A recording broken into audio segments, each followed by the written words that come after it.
allons parler de ce thème que j'affectionne tant, la réparation, le tikkun olam, réparer un monde abîmé, réparer un monde brisé. Et comment réparer un monde brisé? Nous allons beaucoup parler du thème de la proximité. Nous sommes dans une paracha où il y a de nombreuses brisures, de nombreux débris. Le débris des tables de la loi, cet objet le plus saint qui soit, une fabrication divine, écrite par la main de Dieu, qui va être brisée en 1000 morceaux. Mais on va trouver une réparation, puisque dans notre paracha, nous avons tout le principe de la Teshuvah. Nous avons les 13 attributs de miséricorde de Dieu, et nous nous relevons. Dans cette paracha, nous tombons et nous nous relevons, comme nous l'avons fait si souvent dans l'histoire du peuple juif, et comme nous le faisons encore actuellement après le 7 octobre. Vous savez que le tikkun olam, la réparation du monde, est un très grand thème du judaïsme, de l'humanité, je dirais, puisqu'il y a un premier tikkun olam qui a lieu dans le jardin d'Éden, quand Adam et Ève consomment le fruit interdit, et ils sont invités à partir de moment, ils ne sont pas punis, ils ne sont pas maudits, ils sont invités à réparer ce qu'ils ont brisé. Et il y a un remake de cette première erreur majeure, primordiale, pour le peuple d'Israël. Le premier, c'était pour l'humanité, maintenant pour le peuple d'Israël, au pied du Sinaï. On a dit, bien sûr Dieu, que nous sommes ton peuple, et au bout de 40 jours, trahison. Trahison du peuple d'Israël, et immédiatement derrière, réparation avec l'aide de Moshe. Mes amis, tous les jours de notre vie, nous sommes face à des difficultés, nous sommes face à des brisures, nous sommes face à cette réalité de « mince, ça ne ressemble pas du tout à ce que j'avais prévu. J'avais prévu un couple, peace and love, où tout va bien, et pourquoi ça se passe mal avec la belle famille, et pourquoi ça se passe mal dans mon couple. J'avais prévu d'avoir une famille modèle, avec des enfants modèles, et ils s'arrachent la tête les uns les autres. Pourquoi ça ne ressemble pas à ce que j'avais prévu, et dans le domaine relationnel, et dans mes amitiés, et avec mes collègues, etc., etc. En réalité, c'est l'histoire de notre quotidien. Mince, ça ne ressemble pas à ce que j'espérais. On va apprendre dans le cours aujourd'hui la solution, être plus proches les uns des autres. Même si cet autre me semble être tellement loin de moi, là, maintenant, tout de suite, j'ai l'impression qu'il n'y a pas de connexion possible, qu'il n'y a pas de proximité possible. Tu es allé loin, tu t'es éloigné. Comment est-ce que je peux recréer ce lien, cette connexion? Et c'est ça toute l'histoire du tikkun olam. C'est Moshe qui va nous enseigner le fondement de toute la Torah, de toute notre existence. Moshe va dire dans cette paracha, je veux être proche de tous les Juifs. Et si être proche, ça signifie t'éloigner de Dieu, Moshe? Réponse inattendue de Moshe, quand bien même. Quand bien même je dois m'éloigner de Dieu, je choisis d'être proche de l'homme. Et ça, c'est un immense ridouche. C'est extrêmement nouveau comme vision. Moshe va dire cette phrase incroyable qu'on n'oserait pas dire si elle n'était pas écrite dans la Torah. Il s'adresse à Dieu quand Dieu décide d'en finir avec ce peuple à la nuque raide. Je recommencerai un nouveau peuple à partir de toi, Moshe. Après la faute du veau d'or, et Moshe répond, efface-moi du livre que tu as écrit. Efface-moi du livre que tu as écrit. Efface-moi du livre de la Torah. Je ne tiens pas à être nommé dans le livre de la Torah. Vous savez que le livre de la Torah s'appelle Moshe Emet, Vetorato Emet, c'est Torat Moshe Avdo, la Torah de Moshe. Vous vous rendez compte que Moshe a donné son nom à la Torah? Il dit, je ne suis pas intéressé à ça. Efface-moi de ton livre. Si le prix à payer pour exister dans ton livre, c'est que tu annules un peuple qui est tombé bien bas, certes, alors efface-moi de ton livre. Ah oui, aucun sens, dit-il, d'être lié à Dieu si finalement je ne suis pas là pour l'autre. Hachem, si tu es si immense, mais si tu es si immense, je sais, j'ai compris que tu as mis de ta grandeur parmi les humains. Eux aussi sont immenses. Notre paracha s'appelle Ki Tissa. Ki Tissa, lorsque tu mettras en hauteur. La 7, c'est porter en hauteur. Je vous explique toujours que le titre de la paracha évoque le sens profond de la paracha. Même s'il y a plusieurs sujets dans ma paracha, il y a toujours un fil directeur. Le fil directeur de ma paracha, c'est mettre en hauteur. Le mot tissa, nasso, est issu d'une racine, nun shin, c'est la racine du mot l'humain. La enoshut, c'est l'humanité. Ish, isha, l'homme, la femme, ce sont des mots dérivés de la racine nun shin, qui veut dire l'humain. Pourquoi est-ce que l'humain se dit nun shim et noshi? Pourquoi? Parce que nasso veut dire hauteur. Et que dans l'humain, il y a une hauteur intrinsèque. Seul l'humain se tient debout sur ses pieds. C'est rien que cela, au niveau de la physiologie de l'humanité, me dit que l'objectif de l'humanité sur Terre, c'est d'atteindre des hauteurs. La tête en haut, et même si physiquement, on s'arrête de grandir à 18 ans, spirituellement, on ne s'arrête jamais de grandir. Jamais, jamais, jamais. Donc, Kitissa veut dire tu mettras en hauteur. Dans le sens du verset, Kitissa et roche béné Israël se lit lorsque tu compteras, parce que compter, c'est distinguer, c'est mettre au-dessus. Lorsque tu compteras les béné Israël, et oui, il peut arriver qu'on ait besoin de faire un recensement de la population. Venatnu ish kofer nafsho Hashem bifkod otam. Voici comment tu vas les compter. Chacun devra apporter une pièce. En fait, c'est une demi-pièce, un demi-shekel. Et de cette façon, il n'y aura pas de mortalité parmi eux, bifkod otam, lorsque tu les compteras. Ça, c'est les mots de la Torah.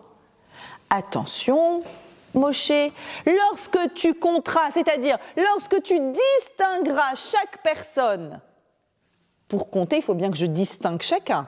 1 plus 1 plus 1, n'est-ce pas? À la fin, j'ai un tout. Mais pour avoir ce tout, chacun c'est 1. Lorsque tu viendras et que tu compteras chacun 1, tu ne le feras pas en les comptant, mais tu le feras en réceptionnant leurs demi-pièces. Tu compteras le nombre de demi-pièces, tu sauras combien il y a de personnes. Pourquoi? Parce que c'est dangereux de compter des Juifs. Pourquoi c'est dangereux?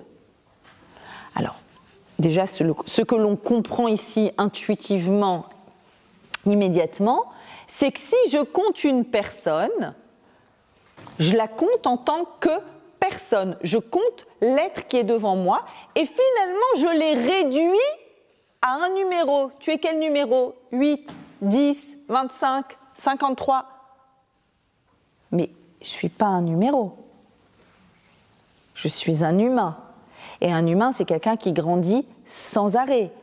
Donc, en comptant une personne, en le désignant comme étant un numéro parmi, immédiatement, même si ce n'est pas mon intention, je le réduis à beaucoup moins que ce qu'il est. Et donc, c'est dangereux. Et Rachi, sur place, va dire, tu sais pourquoi il ne faut pas compter? Il ne faut pas compter parce que, dit Rachi, car un recensement est assujetti au haïn hara, au mauvais œil. Et la peste peut venir éclater, comme nous le verrons à l'époque de David. David Amelech a fait une erreur, il a compté son peuple, et il y a eu ensuite une grande mortalité. Il a beaucoup regretté de les avoir comptés, parce que quand on compte, on réduit la personne à l'unité, c'est une unité parmi d'autres, et on oublie la dimension Enoshut, une personne qui grandit sans arrêt. En fait, c'est quoi le Ain Hara ? Comment est-ce que je peux vous expliquer de la façon la plus simple ce qu'est le mauvais œil ? Le mauvais œil, c'est porter un regard sur l'autre qui est limitant. C'est-à-dire que l'autre n'est que ce que je vois. Et j'ai oublié dans ce que je vois qu'il y a une graine qui pousse encore. C'est ça tout le principe à l'origine du mauvais œil. Et donc, alors comment est-ce que je compte ? Eh bien, je compte quelqu'un. Regardez cette génialité de la Torah. Et on a besoin de compter des fois. Je vais le compter à travers ce qu'il donne. C'est incroyable comme idée. Il va venir et il va donner quelque chose et je vais compter ce qu'il a donné et je saurai combien il y a de personnes. Mais c'est fabuleux cette idée. Je voudrais vous citer ce que le Rav Zaks dit sur cette idée. Il dit comme ça. Il dit pourquoi est-ce qu'on a besoin de compter des personnes ? Toute population a besoin d'être comptée pour savoir quelle est sa force économique, militaire, la force. Le compter est synonyme d'une force. Nous sommes tant. Ah, c'est bon. Alors on a des chances d'être fort économiquement ou d'être fort dans tel domaine ou tel autre domaine. Mais voilà pourquoi c'est dangereux de compter des Juifs, dit Rav Zaks. Nous sommes un peuple numériquement infime.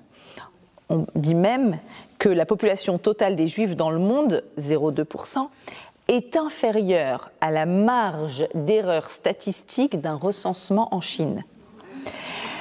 Le décompte présente un danger inhérent.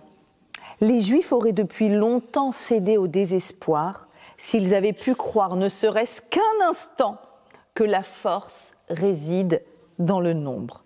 Ok. Alors comment je compte des Juifs ? Demandez aux Juifs de donner, dit Rav Zaks, et comptez leurs contributions. Numériquement, nous sommes un petit peuple, mais si je regarde les contributions à la civilisation, à l'humanité, nous sommes tellement grands. Considérez seulement ce qui distingue dans la pensée moderne. En physique, Einstein. En philosophie, Wittgenstein, on peut en citer beaucoup, en sociologie, Durkheim, en psychiatrie, Freud, en économie, difficile de les citer, c'est 40% des prix Nobel, en littérature, Proust, Kafka, Agnon, etc. En musique, des compositeurs comme Mahler, comme Schoenberg. Je peux citer dans le droit international Badinter, aujourd'hui, en lui rendant hommage. Je peux citer dans la thérapie, dans la neuropsychiatrie, Viktor Frankl, etc., etc., etc. L'apport, la contribution du peuple d'Israël, 0,2%, est complètement disproportionnée par rapport à son nombre. Il n'y a aucune corrélation entre le fait d'être 0,2% et l'apport du peuple juif dans le monde. Et je vais dire, pas seulement l'apport dans le monde, la contribution réelle, la terouma. Au lendemain du massacre du 7 octobre, quand des réservistes qui se promenaient aux États-Unis ont couru à l'aéroport JFK pour prendre l'avion, qui les attendait sur place ? Des donateurs anonymes qui avaient déjà acheté des centaines de kilos de matériel et qui cherchaient quelqu'un qui veut bien monter dans le prochain Elal et qui veut bien prendre tous ces sacs pour les distribuer à qui en aura besoin. On attendait les personnes. Je te paye le billet, je paye les bagages, je paye tout. Juste vas-y et donne à Tzahal. Quand moi-même je suis arrivée au mois de novembre en Israël, en arrivant à Ben Gurion, à l'endroit des bagages, il y avait à côté des bagages, donc novembre c'était un mois après, il y avait des caisses et des caisses et des caisses vertes où il y avait écrit Tzahal.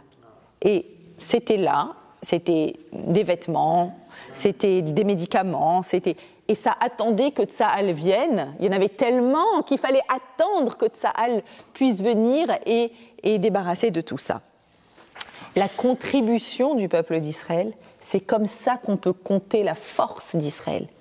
C'est pas le nombre. Si c'était le nombre, mes amis, ce minuscule pays entouré d'ennemis n'existerait plus depuis tellement longtemps. C'est autre chose. Et c'est quoi donner ? Donner, c'est l'expression de la spiritualité. Parce que naturellement, si nous n'étions qu'un corps et si nous n'avions qu'un instinct de survie, alors on ne donnerait rien. On serait comme les animaux qui prennent, qui veulent survivre. C'est la loi du plus fort, finalement. Oui. Je peux poser une question ? Bien sûr. C'est que les Juifs qu'on ne doit pas compter. Parce que comme c'est écrit dans la Torah, ça devrait être indépendant de la situation du monde. Et le peuple juif, est-ce qu'il a vocation à être toujours petit ?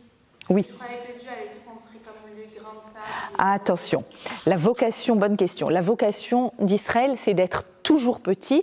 La comparaison avec les étoiles du ciel et les grains de sable est une comparaison symbolique, pas au niveau numérique, mais au niveau, il y a toute une idée derrière pourquoi les étoiles et les grains de sable, c'est-à-dire qu'il y a ces deux niveaux d'Israël. On préfère être comme les étoiles que comme les grains de sable, plus comme le haut que comme le bas. C'est-à-dire avec une force d'éclairage, on va éclairer un monde obscur, c'est ça les étoiles. Les grains de sable, c'est au-delà de l'idée de multiplicité, il y a un autre symbole dans les grains de sable, mais c'est la partie basse d'Israël. Les grains de sable, il y a un texte dans le Deutéronome qui dit littéralement « Si l'Éternel vous a préféré, vous a distingué, ce n'est pas que vous soyez plus nombreux que les autres peuples, qui atem hameat ben ha'amim, car vous êtes le plus petit peuple parmi les nations. » Et ça sera toujours le cas. Ça sera toujours le cas. C'est-à-dire que, et c'est fondamental, c'est une idée fondamentale, c'est-à-dire que nous devons être forts, pas par le nombre, mais par l'esprit. Et donc, pour cela, il faut que nous ne soyons pas nombreux. Et nous ne serons jamais nombreux. Il y a un symbole de force, comme les étoiles du ciel, c'est-à-dire un symbole d'éclairage. Mais ce n'est pas une force ni physique, ni une force en nombre, numérique. Donc, de quelle façon nous allons donner ? C'est important de voir comment est-ce qu'on donne. On donne un demi shekel. Vas-y, donne le shekel, ça va. T'es pas à un demi shekel près. Donne le shekel. Pourquoi donner machatzit à shekel ? Pourquoi donner le demi shekel ? Et là aussi, il y a une idée fondamentale. C'est l'idée de la collectivité. Je donne un demi parce que si je donnais un, déjà je pourrais me fourvoyer et penser à tort que je suis une personne aboutie. J'ai donné ma contribution. J'ai donné ce que j'avais à donner.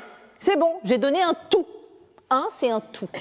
Quand je donne un demi, je dis profondément que ce que je donne, ce ne sera toujours que la moitié de ce que je suis capable de donner. Sous-entendu, et la moitié qui continue. Vous savez comment on explique l'infini à quelqu'un ? Tu prends la moitié. D'accord. Maintenant, la moitié qui reste, tu la divises en deux. La moitié qui reste, tu la divises en deux. Et tu continues à diviser à l'infini. Vous êtes d'accord qu'on n'arrive jamais à 1 ? Rappelez-vous de vos premiers cours de maths quand on vous a expliqué c'est quoi la notion de l'infini. Impossible d'arriver à 1. Je divise. C'est-à-dire que je ne suis toujours qu'à la moitié de ce que je peux encore donner. C'est toute l'idée d'une personne qui grandit sans s'arrêter. Je peux toujours encore plus. C'est ça notre contribution. Et qui est le champion du monde ? Le champion du monde du regard Aïn Tova. Le regard Aïn Tova, c'est un regard qui se pose sur l'autre et qui le voit pas comme étant réduit à ce que je viens de voir de lui, mais comme au-delà. C'est-à-dire que le Aïn Tova, finalement, c'est le Aïn qui voit que l'autre est un demi, sous-entendu, il peut encore beaucoup plus. C'est ça, Aïn Tova. Ce que je vois, c'est que la face visible de ce qu'il est. Il y a tellement plus que ça chez l'autre. Qui est ce champion du monde du Aïn Tova ? C'est Moshe, évidemment. Moshe se refuse de porter un regard limité sur le peuple d'Israël qui vient de faire la plus grande faute, la faute du veau d'or. Et il sait qu'ils sont capables du meilleur. Ils ont fait le pire, ils sont capables du meilleur. Très bien. Il y a eu le Hegel, il y a eu le veau d'or. Et là, que dit Hachem à Moshe ? Hachem est en haut du Sinaï et il n'est pas au courant de ce qui se passe en bas. Hachem s'adresse à lui et il lui dit Moshe, Vaïdaber Hachem à Moshe, Lech raide, va et descend. Kishichet amcha, parce que ton peuple s'est perverti, ce peuple que tu as fait monter d'Eretz Mitzraïm, de la terre d'Égypte. Regardez comment, en grande finesse, ce verset vient et dit, c'est Dieu qui parle à Moshe, Moshe est en haut, le peuple est en bas, il vient de chuter très très très bas, Dieu dit à Moïse, va et descend. Ton peuple, lequel? Celui que tu as fait monter. Celui que tu as fait monter, il n'y a pas écrit sortir. Il y a comme un jeu ici, un jeu de balance dans ce verset. Descends, ils sont montés, mais ils sont en bas, alors toi tu dois descendre. Encore une fois, Moshe est le champion du monde du Aïn Tova. Il les voit comme étant capables du meilleur. Oui, mais là ils ont fait le pire. Ok, dit Moshe, moi j'y crois. Moi je crois dans ce peuple. Peu importe où est-ce qu'ils arrivent, peu importe les erreurs qu'ils font, j'y crois. Oh, t'y crois vraiment, Moshe? Ok. Alors va et descends. Descends, il s'agit ici de descendre géographiquement? Aussi, il est sur une montagne, mais pas que, vous comprenez ici le symbole? Tu les as fait monter d'Égypte. Tu leur as montré qu'il y avait une possibilité d'avoir de la hauteur. Ils étaient dans la Vodazara, ils étaient enfouis dans l'idolâtrie de l'Égypte. Tu les as fait monter. Ils sont retombés. Comment est-ce que tu vas faire pour les aider, Moshe? Et là, la Torah nous indique une voie extraordinaire de proximité. Je dois vous dire que ce cours me bouleverse. Je l'ai appris de la bouche du Rav Yaakovson. Le Rav Yaakovson, qui est un grand Chabad, un chassid Chabad, qui est champion du monde de la proximité, dont je m'inspire pour créer de la proximité. Et ce cours me bouleverse et je dois vous dire que ce que nous allons découvrir là ensemble, c'est quelque chose que je ressentais intuitivement, profondément, et je pense aussi que je le faisais intuitivement dans les multiples relations que j'ai avec les futurs mariés, dans les voyages, avec les jeunes, avec les moins jeunes, dans les cours que je donne. Mais là, dans ce cours, le Rav Yaakovson m'a montré où dans la Torah c'est écrit que si je veux réparer le monde, je dois créer de la proximité avec l'autre, et que la proximité avec l'autre, sa condition sine qua non, c'est l'er red. Va et descend. Va et descend. On est en train de parler de la hauteur humaine.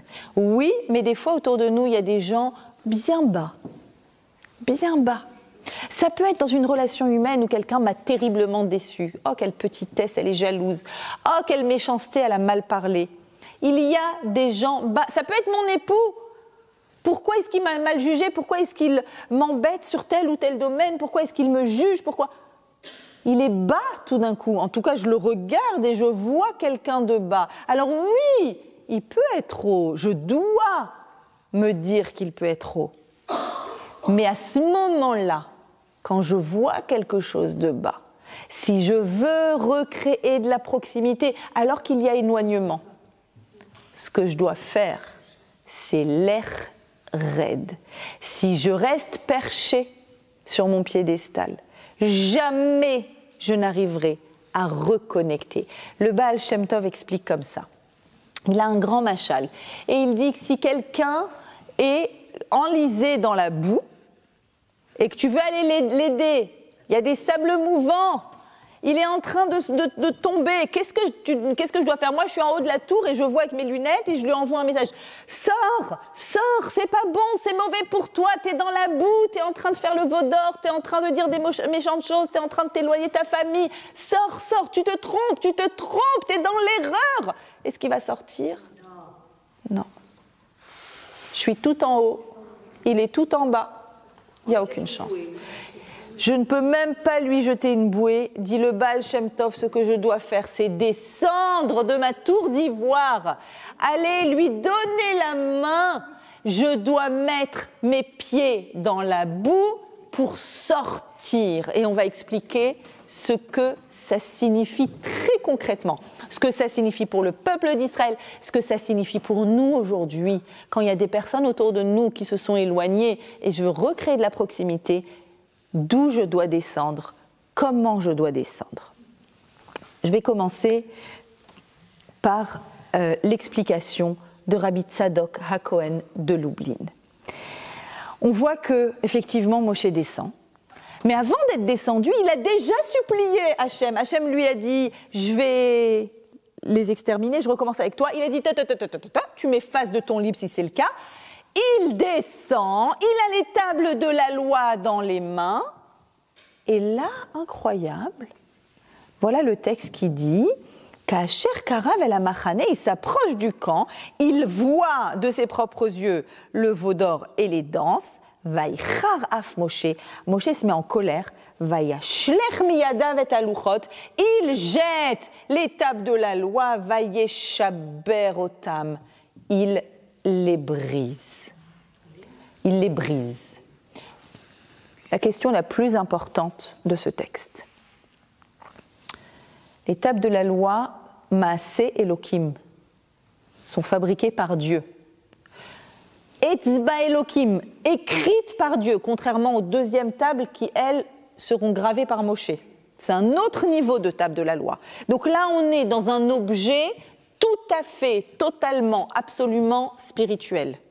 Si aujourd'hui, nous avons un respect infini pour le livre de Torah, on se lève quand la Torah elle sort, on l'embrasse, on a un respect extraordinaire. Il y a toujours 3 personnes sur la bama quand le livre de Torah est ouvert.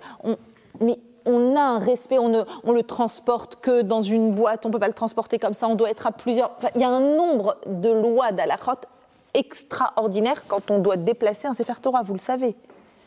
C'est pas un chumash, c'est pas un livre. On respecte les livres aussi, où il y a le nom de Dieu, etc. Mais un Sefer Torah, vous imaginez le respect qu'on a pour le Sefer Torah. Alors, essayez d'imaginer ce que c'est les tables de la loi, les premières. Objets de Dieu. Les tables de la loi. Les deuxièmes seront plus tard dans le Saint des Saints, dans lequel le Kohen Gadol ne rentre qu'une fois par jour, le jour de Kippour, le moins de temps possible. Ça, c'est les deuxièmes. Imaginez les premières. Le peuple juif ne mérite pas les tables. Il a fauté, ok. Question, la plus importante des questions. Moshe, pourquoi tu brises les tables ? Quand tu étais en haut, Hachem t'a dit, l'Ered, va, descends. Tu savais déjà qu'il y avait la faute. Ok, les tables, il ne les mérite pas. Merci Hachem, je rends à son propriétaire. Elles resteront là, elles ne peuvent pas descendre. On a le droit de briser un objet, de 1. De 2, objet spirituel divin. De 3, est-ce qu'on peut imaginer un très grand sadique qui est en train de déchirer un Sefer Torah ? Lo alenu chas v'shalom. C'est impensable. C'est impensable. Non, essayez d'imaginer ce que ça veut dire de briser les tables de la loi. La Torah se termine où Hachem dit à Moshe, Chazak, que tu les as brisés. Mais est-ce que c'était obligé qu'il les brise ? C'est-à-dire, il aurait très bien pu les laisser en haut de la montagne, il aurait pu les rendre à Dieu. Ok, il ne mérite pas, on comprend. Le Midrash nous dit, il valait mieux juger la mariée, non pas comme une mariée qui trompe, adultère, mais comme une jeune fille non engagée encore. Donc tant qu'il n'y a pas l'étape de la loi, elle est non engagée, donc il a sauvé le peuple juif comme ça. Very good, très bien. Alors laisse les tables en haut. Au lieu de dire je les descends, je les brise, tu les laisses en haut. La question est claire, elle est évidente. Cet objet d'une sainteté infinie, où on va nous raconter que les lettres vont se mettre à voler et repartir chez Akadosh Baruch Hu. Comment, Moshe, tu te permets ? Comment c'est possible ? Pour comprendre ça, je vais vous raconter l'histoire de Rabbi Nachman, une des fameuses histoires de Rabbi Nachman, une des plus connues d'ailleurs, qui est tellement utile à connaître, l'histoire du dindon. Vous connaissez le dindon ? Le dindon. Tarnegol Hodou, c'est un dindon. C'est quoi cette histoire ? Alors, comme toutes les histoires de Rabbi Nachman, vous savez qu'à travers des histoires, il nous fait passer des messages extraordinaires. Un roi toujours il y a des rois dans l'histoire de Rabbi Nachman, et toujours il y a des princes, et les princes, c'est le peuple d'Israël, bien sûr. Et le roi est dans un état terrible, son fils, le prince, est atteint d'une maladie grave, d'une maladie mentale grave, que personne n'arrive à guérir. Un beau matin, le prince s'est levé, a retiré tous ses vêtements, il s'est mis tout nu, il s'est mis à faire cocorico, il s'est assis sous la table, il a demandé des graines et il a dit « Je suis un dindon, cocorico, cocorico », tout nu, sous la table. Au début, on croyait qu'il jouait. Il refuse de manger de la nourriture, il mange que des graines toute la journée et il reste tout nu. Et quand on est très inquiet, le roi commence à faire venir des médecins. Et l'un derrière l'autre lui dit « Oh, c'est fini ta comédie ?»« Non, je suis un dindon. » Et il ne mange que ses graines, et il reste tout nu, et il dort sous la table, et il reste sous la table. Et le roi devient fou, le prince a perdu la tête. Il propose une récompense extraordinaire à qui réussira à guérir le prince. Et là, vous avez les meilleurs médecins du monde qui arrivent, et qui essayent, et qui lui parlent, et qui lui donnent un médicament. Rien n'y fait. Le prince est un dindon. Jusqu'à ce qu'arrive enfin le tzaddik de la ville, qui dit « Moi, je sais comment guérir le prince. Permettez-moi, ne posez aucune question, je connais la méthode. » Et ce rave médecin commence à enlever ses habits. Et il commence à se déshabiller complètement. Et il s'assoit sous la table, tout nu, et il dit « Salut, dindon !» Qu'est-ce que tu fais là? Mais je suis un dindon, moi aussi. Ah entre dindons, on se comprend. Tu manges des graines, bien, moi aussi, je peux prendre tes graines. Hop, donnez-nous encore des graines. Et il se met à manger des graines avec lui. Et cocorico, dindon, ils sont copains. 1 jour, 2 jours, 3 jours. Au bout de quelques jours, il fait un signe au serviteur. Il dit, vous pouvez pas m'amener une petite chemise? Et le prince lui dit, mais t'es un dindon? Il dit, mais oui, mais les dindons, ils ont le droit de mettre des chemises. Je suis un dindon en chemise. Et il met sa chemise. Et du coup, le prince dit, moi aussi, je vais être un dindon en chemise, et il met sa chemise. Et au bout de quelques jours, il amène un pantalon. Je suis un dindon en chemise et pantalon. Et au bout de quelques jours, il demande un bon repas. Mais les dindons, ils ne mangent pas des bons repas. Mais bien sûr! Tu ne savais pas que les dindons, ils pouvaient manger avec une fourchette et un couteau, une bonne entrecôte. Allez, mange avec moi un bon repas. Et encore à la dernière étape, il s'extrait de dessous la table, il s'assoit à table, en pantalon, en chemise, et il dit « Alors, copain dindon, c'est sympa, on est 2 copains dindons, assis à table, en train de manger avec tout le monde. » C'est une histoire d'une profondeur extraordinaire. C'est l'histoire de tellement de jeunes qui ne se sentent pas adaptés au protocole, aux us et coutumes, à ce qu'on attend d'eux à l'extérieur, et qui vont se mettre sous la table, parce que sur la table c'est le lieu du protocole, alors ils vont se mettre sous la table, et ils vont avoir une vestimentation différente, et ils vont peut-être faire des bêtises, et ils vont ressembler à rien du tout, et on ne sait pas comment leur dire « Hé, tu te perds !» Et on a l'impression que du haut de notre tour d'ivoire, sur un piédestal, on va venir, on va dire « Attention, tu fais des bêtises! Attention, c'est pas bien !» Et on va les juger. Et plus on va les juger, et plus ils seront le dindon de la farce. Jusqu'à ce qu'arrive une personne comme Moshe Rabbeinu, qui dit « Moi, je vais descendre. L'air raide. Je vais descendre et je vais aller à leur niveau. Et si je suis à leur niveau, je serai capable de les aider. Mais seulement si j'arrive à leur niveau. Et comment fait-il pour devenir lui aussi un dindon comme les dindons? Mais pourtant, ils font n'importe quoi. Moshe, regarde, ils viennent de danser autour du veau d'or. Il y a 40 jours, ils ont dit « Hachem Echad ». Et là, ils disent « Voici ton Dieu Israël, quelle abomination !» Le 2e des 10 commandements. Le 1er et le 2e. Comment tu vas faire, Moshe? Comment tu vas faire pour les aider? Et là, Moshe fait quelque chose d'extraordinaire, nous dit le Midrash. Va errer Vehine chatatem la Hashem Elokechem. J'ai vu que vous avez fauté pour Hashem. Ra'a she'ein le Israël ha'amida. Qu'est-ce qu'il a vu? Il a vu qu'Israël, alors on va s'arrêter sur ce mot, dit le Midrash, Amida. Il a vu qu'Israël ne pouvait pas se tenir debout. C'est quoi la Amida? Contrairement aux autres, alors Amida c'est se tenir, la Hamod c'est se tenir debout. La Amida c'est quand on prie debout. Vous savez que dans les autres religions, on prie au sol. Ah oui. Chez les Juifs, quand on prie, on est debout. Pourquoi? Parce que prier, c'est vouloir se lier à Hachem, c'est-à-dire comprendre ce qu'il y a à l'intérieur de moi qui continue de pousser, qui continue de grandir. Là, le Midrash utilise volontairement le mot Amida. Il a vu qu'il n'arrivait plus à avoir de hauteur. Vechiber nafsho imahem, il a connecté son âme à la leur. Veshiber et aluchot, il a brisé les tables et il a dit à Dieu, ils ont fauté et moi j'ai fauté. Si tu leur pardonnes, pardonne-moi.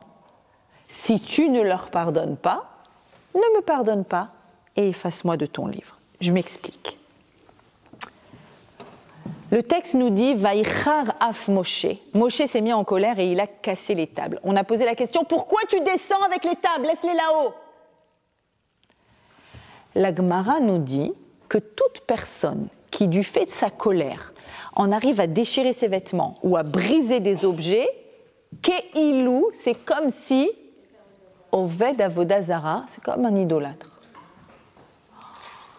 Moshe, pour pouvoir aider le peuple d'Israël qui vient de tomber dans l'idolâtrie à l'instant, qu'est-ce qu'il doit faire? Il doit lui aussi, d'une certaine façon, il doit se lier à eux. Il doit fauter avec eux, il doit descendre dans la boue, il doit devenir dindon à côté du dindon. Mais Moshe, tu veux pas, toi, faire d'Avoda Zara? Non. C'est interdit, l'Avoda Zara. Bien sûr que c'est interdit. Mais si je veux pouvoir aider ce peuple, si je suis en haut et que je leur dis « Attention, nous, regardez ce que vous avez fait, c'est horrible », jamais je créerai un lien avec eux. Il n'y aura pas d'affiliation, il n'y aura pas de connexion. Ils ne me feront pas confiance. Ils verront en moi quelqu'un qui juge, qui les rend coupables, qui ne les comprend pas, et donc ils ne s'en sortiront pas. Si je veux pouvoir les aider, il faut que d'une façon ou d'une autre, même si c'est très grave, même si c'est une faute, même si je vais briser les tables, je vais les briser. Et c'est grave. Et c'est une avéra. C'est une avéra de Avoda Zara qui n'a rien à voir avec la leur. Je vais me mettre en colère. Je vais briser les tables.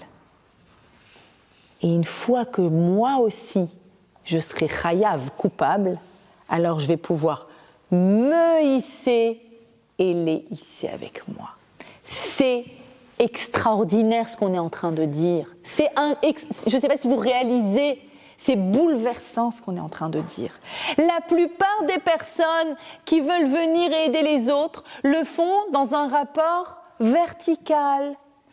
Moi je sais, toi tu sais pas, moi j'ai compris, toi t'es bête, alors t'as intérêt à te reprendre. À partir du moment où je suis dans cette posture-là, la personne se met une carapace, une armure et crée encore plus de distance. Même dans nos relations avec ceux qui nous sont proches. Je vais te dire ce qui ne va pas chez toi. On peut dire à notre époux, à notre épouse. Je vais te dire pourquoi ce que tu as fait, c'est grave. À partir du moment où je suis au-dessus de toi, donneur de leçons, je ne peux pas te donner la main et te ramener à moi. Qu'est-ce qu'il faut que je fasse? Il faut que je dise, je comprends. Moi aussi, je me rappelle une fois, ça m'est arrivé d'avoir cette attitude. Moi aussi, comme toi, je me suis trompée. Moi aussi, j'ai cru que c'était ça la bonne méthode. Mais tu sais, peut-être qu'en fait, il y a une autre méthode. Ah, tu me comprends? Le problème qui se trouve en moi, il est aussi en toi. Ah, alors au lieu d'être très loin de toi, en vrai, tu viens de créer un pont entre moi et toi. Alors peut-être que tu pourras m'aider. Peut-être qu'on peut faire une alliance. Peut-être que tu es une personne de confiance et je vais pouvoir m'extraire de ces émotions négatives qui m'envahissent parce que tu as compris ce qui est en train de m'arriver. Le Baal Shem Tov donne une image incroyable à travers une Mishnah. Il y a une Mishnah dans Rosh Hashanah qui dit que le Shaliach Tzibour, celui qui officie, si il est dans l'obligation de s'acquitter d'une prière, alors il peut acquitter ceux qui sont autour de lui, n'est-ce pas? Kol ha-mechouyav, tout celui qui est obligé, il peut acquitter les autres. Ok. Il a une lecture très intéressante de ça. Il dit comme ça, il dit, ok, tout celui qui est acquitté, mais on peut aussi lire mechouyav dans le sens chayav. Lui aussi, il a fait une erreur. Tout officiant qui a fait une erreur identique peut t'acquitter de ton erreur dans sa prière. Pourquoi? Parce qu'il est connecté à toi dans sa prière. Parce que à l'intérieur de lui, il connaît ce problème-là et donc il peut t'aider à sortir de ce problème-là. On raconte comme ça, le Rav Yakovson raconte sur le deuxième rabbi de Lubavitch, c'est-à-dire le fils du Baal HaTanya, qui s'appelle Rav Dov Ber. Il allait dans une ville et il recevait les gens en privé. Il les recevait un par un, il les recevait les uns derrière les autres, et tout d'un coup, il y a une personne qui vient, et suite à cette personne, il dit « Stop, vous recevez plus personne. Oh, » Pourquoi? Mais il y a une longue file. Non, vous recevez plus personne. Pendant 3 jours, on l'entend sangloter dans sa chambre. Il prie, il jeûne, il pleure. Et au bout de 3 jours, il recommence à recevoir des gens. Bien après, on lui posera la question « Mais qu'est-ce qui s'est passé ?»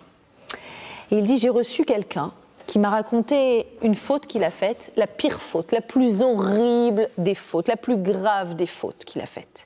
Et il m'a demandé comment est-ce que je peux réparer mon âme.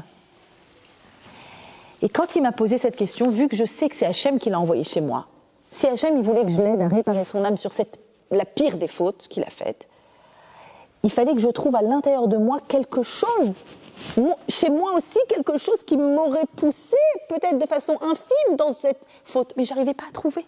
C'est tellement horrible comme Avera que je n'arrivais pas à trouver. Mais je me suis dit que si Hachem l'a envoyé, il faut que je trouve. C'est pas possible qu'il n'y ait pas ça en moi. Et donc j'ai cherché, pas dans mon conscient, mais du coup dans mon inconscient, j'ai fait un travail sur l'inconscient qui était très très douloureux, jusqu'à un moment où j'ai compris qu'il y avait peut-être quelque chose aussi de cette faute chez moi. Et alors j'ai fait tchouva, et alors j'ai pu le rappeler pour l'aider. Est-ce que vous imaginez de quoi on parle? Est-ce que vous imaginez de quoi on parle? Est-ce que vous voyez la différence avec une personne qui aurait une posture de hauteur, de perfection? Chez nous, ni nos patriarches, ni Moshe Rabbeinu ne sont des super-héros, qui sont tout en haut d'une tour d'ivoire en train de nous indiquer la bonne route. Aucun d'eux. Nos rabbins, nos responsables, nos rabbagnotes, ce sont des personnes fragiles. Ce sont des personnes qui sont capables de faire des erreurs. Ce sont des personnes qui doivent être capables de se mettre à hauteur d'homme, qui doivent pouvoir écouter ce que les personnes ont à leur dire et pouvoir s'affilier. Vous savez à quoi ça me fait référence? Dans le domaine thérapeutique, il y a exactement ça. La résonance, ça s'appelle la résonance. Quand on reçoit un patient et qu'il nous raconte une difficulté, et ça fait résonance à l'intérieur de soi. Waouh! Sa souffrance me fait penser à une autre souffrance que je connais, que j'ai vécue moi, à quelque chose de similaire. Et si je sais me lier à quelque chose de similaire à l'intérieur de moi, alors je vais pouvoir l'aider. Si je suis à des milliards de kilomètres de cette personne, oh, qu'est-ce qu'elle me raconte? Mais je ne pourrais pas m'affilier à cette personne. Je ne pourrais pas créer un lien, je ne pourrais pas être une ressource en fait. Et ça, c'est vrai, mes amis. Également dans la vie de tous les jours, dans l'éducation de nos enfants. Cette force, vous réalisez cette force de Moshe qui va fauter, qui va briser les tables pour descendre l'air raide. On a commencé le cours en disant l'homme a de la hauteur, il a de la hauteur. Si je veux atteindre cette hauteur, je dois descendre à son niveau pour l'aider à monter. Vous savez qu'il y a un rave extraordinaire et son nom m'échappe, le rave de Zichron en Eretz Israël. Comment ? Non. Il a adopté, je ne sais pas combien de dizaines d'enfants qui étaient dans la rue. Et en fait, il est connu pour être le Rav qui allait dans les boîtes de nuit, tous les samedis soirs. Il allait dans la boîte de nuit, où ça dansait, où c'était pas habillé, etc. Et il leur faisait faire Shema Israël, et il les aidait à cuver leur vin, il les aidait à... Pourquoi ça ? Le Rav Grossman. Et c'est de cette façon, il a adopté combien d'orphelins il a adopté. Il a reçu le Pras Israël d'ailleurs, le prestigieux prix d'Israël. Là, ce qu'il faisait, c'est qu'il descendait. Il descendait bas, au même niveau que les personnes, pour pouvoir venir et les extraire. Dans la vie quotidienne, en tant que maman, où on voit ça aussi. Si je suis là et je donne à mon enfant la voie juste, moi je sais. Et toi, oh là là, comment tu te comportes, mais qu'est-ce que tu fais, mais t'as pas honte. Je vais prendre un exemple basique pour qui va concerner particulièrement les nombreuses auditrices pratiquantes, orthodoxes, qui m'envoient tellement de messages, on n'arrive pas à éduquer nos enfants adolescentes et notamment nos filles adolescentes. La tsniout, c'est tellement dur. La tsniout, je peux pas éduquer ma fille à la tsniout si moi je suis parfaite et elle sait pas s'habiller. Mais regarde à quoi tu ressembles. Mais comment tu te permets de t'habiller comme ça et de sortir comme ça ? Quand je fais ça, je ne comprends pas le monde intérieur de mon enfant adolescent. Je suis tout en haut de ma tour d'ivoire. Mon enfant va encore plus mettre cette armure de protection. Il va se dire, mais il n'y a tellement aucun rapport entre ma mère et moi, ou entre mon père et moi, qu'elle ne comprend rien. Et donc elle va encore plus s'enfoncer dans ce qu'elle est. Alors comment faire ? Moi-même, je suis fragile. Moi-même, je ne sais pas. Ma chérie, regarde ma jupe. Je ne sais pas si elle est bien. T'en penses quoi ? Elle est bien. C'est bon ? Merci, elle est bien. Est-ce qu'elle est bien, ma jupe ? Tu crois qu'elle est assez longue ? Je vais moi-même demander des conseils à ma fille. Je vous assure, je l'ai toujours fait. Intuitivement, je l'ai toujours fait. Est-ce que tu trouves que ce t-shirt, il est un peu trop moulant ? Est-ce que tu trouves que... Et donc, moi, cet habit-là, j'aimerais tellement le mettre. Oh là là, il me fait envie. Ah non, mince, trop court. Ah non, trop moulant. Ah non, trop serré. Ah non, trop... Et je vais le reposer. C'est-à-dire que moi-même, je suis comme toi, mon enfant. Pareil que toi. Il n'y a pas un écart entre nous qui fait que moi, je suis dans la certitude absolue et toi, tu es dans la boue et toi, tu sais pas. Et à partir de là, il y a une relation de confiance qui petit à petit, qui se met en place. Et à partir de là, main dans la main, on peut avancer. Main dans la main, on peut grandir ensemble. Et moi-même, j'ai mes fragilités. Moi-même, à l'intérieur de moi, les choses ne sont pas abouties. Je ne donne qu'un demi-shekel. Je ne donne pas un shekel. Parce que pour l'instant, je suis arrivée qu'à la moitié de moi-même. Et ensuite, il y aura un autre quart, et un autre quart, et une autre moitié, et un autre huitième, et un autre... Et je vais avancer petit à petit. Je finis en vous racontant cette histoire merveilleuse. L'histoire de Reb Meisel de Lodz, qui ramasse de l'argent pour les pauvres de la ville. C'est le grand tzaddik qui ramasse de l'argent et il va, ce jour-là, c'est un hiver très rude, il y a un manque de médicaments dans la ville, il y a un manque de moyens, la pauvreté est de plus en plus sévère et il y a un homme qui est le grand gvir, le grand riche de la ville. Et il va là-bas et il a vraiment envie de lui demander une très grande somme. C'est osé ce qu'il va faire. Et donc il est impressionné. Waouh, Reb Meisel, venez, rentrez. Non, pas du tout, je ne vais pas vous déranger, je reste ici. C'est un jour de neige, c'est un jour de froid, c'est la nuit. Il fait moins 10 degrés, moins 20 degrés dehors. Et comme c'est un grand Rav, ce n'est pas le serviteur qui le fait rentrer. Donc c'est l'homme le propriétaire qui vient et qui est sorti lui ouvrir la porte. Mais venez, mais je vous en prie, rentrez. Il n'en est pas question, je reste dehors, voilà, il faut que je vous raconte quelque chose. Donc, monsieur est gêné, donc il reste à l'extérieur, il tremble de froid, il fait comme ça, et il l'écoute, et l'histoire est longue, il lui raconte les pauvres, les veuves, les orphelins, le besoin de chauffage, le besoin d'aide, le besoin de... Et il dit, mais écoutez, rentrez. Non, je rentre pas. Et il est gêné. Et ça dure comme ça 10 minutes, un quart d'heure. Et quand il est trop congé, il dit, écoutez, vraiment, j'arrive plus à vous écouter, rentrez, continuez l'histoire à l'intérieur. Il dit, bon, voilà, j'ai besoin de temps et temps. Ok, je vous donne une somme astronomique. Mais vraiment, il fallait rentrer. Il dit non. Si j'étais rentrée tout de suite, je ne pense pas que vous auriez accepté de donner cette somme. Je voulais que vous ressentiez c'est quoi avoir froid, ne pas avoir de quoi allumer la cheminée en hiver pour que vous puissiez vraiment donner largement aux pauvres de la ville.